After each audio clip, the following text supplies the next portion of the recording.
Should you buy Bitcoin now or wait for the price to start rising to validate that it's a good investment? Unfortunately, here we are again. Now, you all know the answer to this question. You should buy Bitcoin now. But let's walk through the psychology of why so few people do that. So if I could change one thing about investing, I'm not sure off the top of my head what that would be, but a really good candidate would be for people to stop using prices as validation for the how valuable an investment is. People do this all the time. In fact, it's probably one of the number one fallacies that keeps people from making money in investing. Because when you use the price as validation for a good investment, you always chase whatever is going up, which means you tend to chase whatever is already expensive at the expense of whatever is cheap and is going to go up in the future. So, for example, you can buy on the stock market something called exchange-traded funds, ETFs. Exchange-traded funds can be a group of other stocks, and often are, that represent a bunch of different things, but a common one is to have a certain theme. So an ETF will be launched for AI, or an ETF will be launched for, medical technology software companies or things like that. Those ETFs typically underperform from the point they are launched. Now, why is that? Well, because an ETF is launched when the prices in a certain category are rising, which means there's demand from the marketplace to have an ETF that makes it easy to invest in a bunch of companies at one time. The problem is, what is driving the creation of that ETF is that the prices have already risen, meaning the return from those ETFs tends to be lower than other opportunities in the marketplace, because by the time a company gets around to creating an ETF for a specific sector, that tells you that sector has already had significant price performance. Otherwise, they would not be creating an ETF. Nobody wants to make an ETF for a sleepy aspect of the market that people are not sure about or don't believe in. So again, this happens all the time. It's happening right now in silver. Tons of people are buying silver right now who have no idea why they're buying silver. They don't have an investment thesis for silver. All they know is that silver is way up. The problem is that means they're buying silver at $70 or $80 per ounce. And then when it drops, they're probably going to panic sell it at $50, $60, $40, $30 an ounce or something like that. And they're going to lose money. Or even if silver does keep going up, a lot of the upside of silver has already happened. Now, some people will make a lot of money because they recognize that silver might do that before it happened. But again, the time you want to invest in an asset is before there's a huge price rise. Now, I know exactly what it feels like to own a bunch of an asset that is the number one performing asset of the year. So in 2023 and 2024, Bitcoin was the best performing major asset 2 years in a row, 2023 and 2024. That did not repeat in 2025, but it will in the future. Hopefully this year, probably this year. But I know what it's like to see news headlines that say Bitcoin's the best performing asset and think, wow, I bought a lot of that before that happened. Now, how did I buy a bunch of that before that happened? The answer was because I was investing based on Bitcoin's fundamental properties as money, not on its price. I was buying Bitcoin, I bought Bitcoin at every price from 6,400 all the way up to 124,000. I bought Bitcoin at every price, but I bought a lot of it under $20,000. Certainly even more under $30,000. I was buying back in 2022 as the price dipped below 40,000, below 30,000, below 20,000. I was buying more and more and more Bitcoin all the way down. Now, why was I doing that? Because I was not using price as validation for the asset quality. I was using the attributes of the asset to set my expectations of future returns. Now, if you look at the price, everyone would say, you're an idiot. Why are you buying in 2022 Bitcoin, which is just crashing, crashing, crashing? And the answer is because the reasons it's crashing are not good reasons. The reasons Bitcoin was crashing in 2022 were all reasons that had nothing to do with Bitcoin. The Terra Luna ecosystem blew up. FTX blew up. All this crypto garbage blew up that honestly and truly had nothing to do with Bitcoin. And I knew it had nothing to do with Bitcoin, but most people couldn't tell the difference. They just knew that the whole crypto world was on fire. And I knew that, a bunch of the crypto stupid stuff was on fire, but Bitcoin was not on fire. I mean, Bitcoin was doing fantastically well as far as its attributes of monetary properties and the health of the network and transmitting value and all of that. So I had the foresight to buy a bunch of Bitcoin when it was cheap.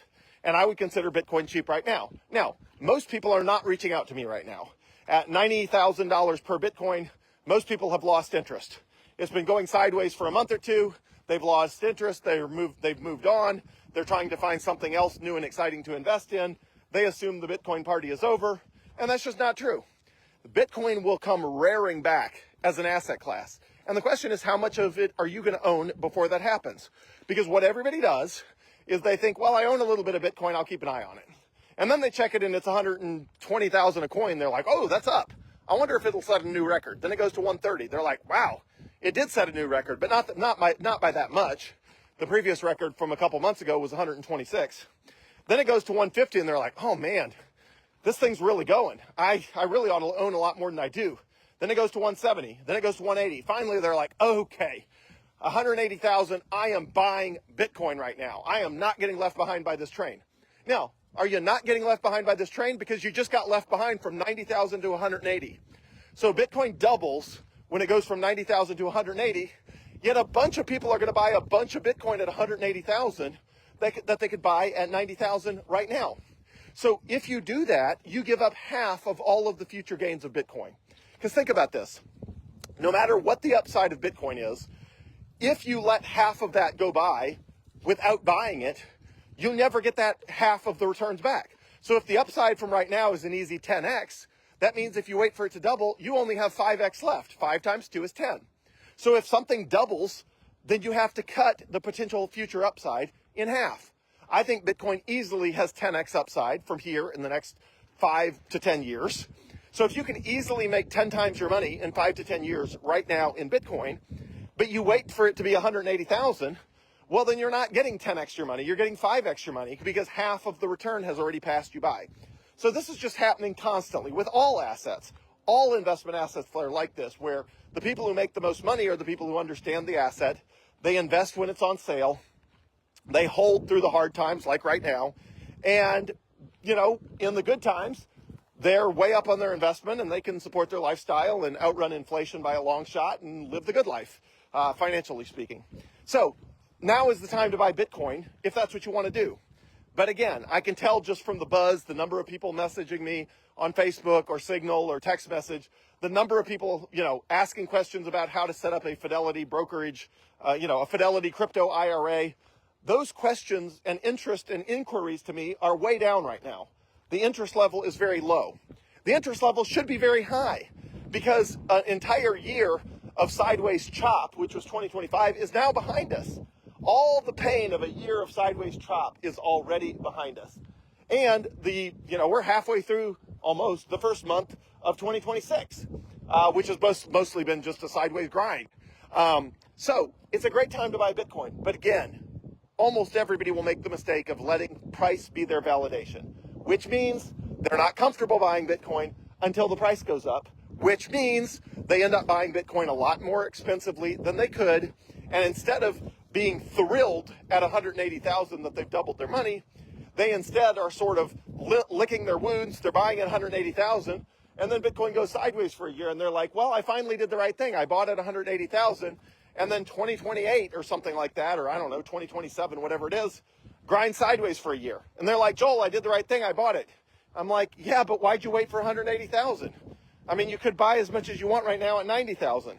And then you're doubled your money at 180,000. And so what? If it goes sideways for an entire year or for 6 months or 3 months at 180,000, you don't even care because you've doubled your money.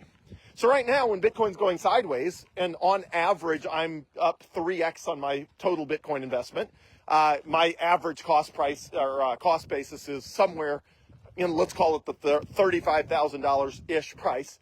So I'm up in the ballpark of triple my investment. It's a little lower than that now, but it's averaged over the last, let's call it 6 months, maybe triple plus my investment.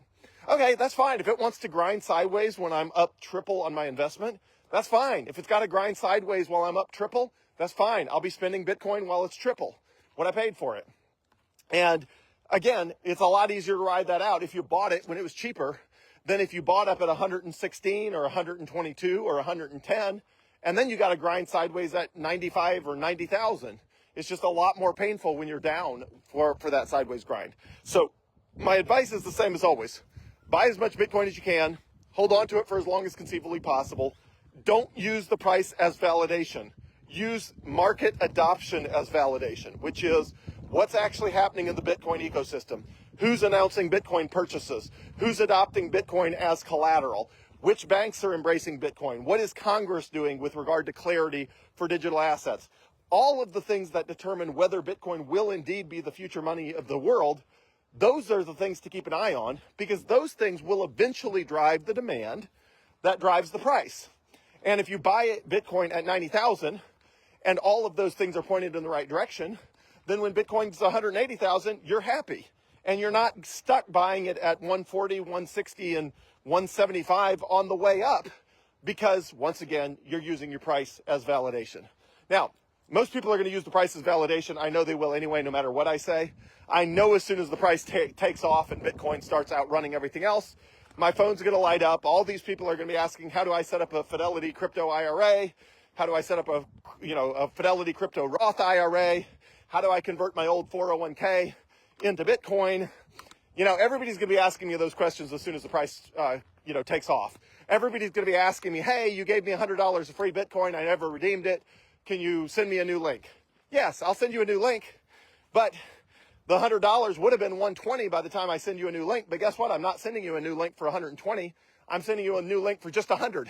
So if you don't redeem the first River link I send you for $100 of Bitcoin, I'm not going to increase the $100 just because you missed out on 20 or 30% upside before you got serious about it. That's your job. So if I sent you free Bitcoin, please redeem it. Now's a great time to buy Bitcoin. Buy as much as you can. Hold on to it for as long as conceivably possible. It's the same recommendation I always give, and it's the same recommendation that has never been wrong in the last 17 solid years. Have a good one.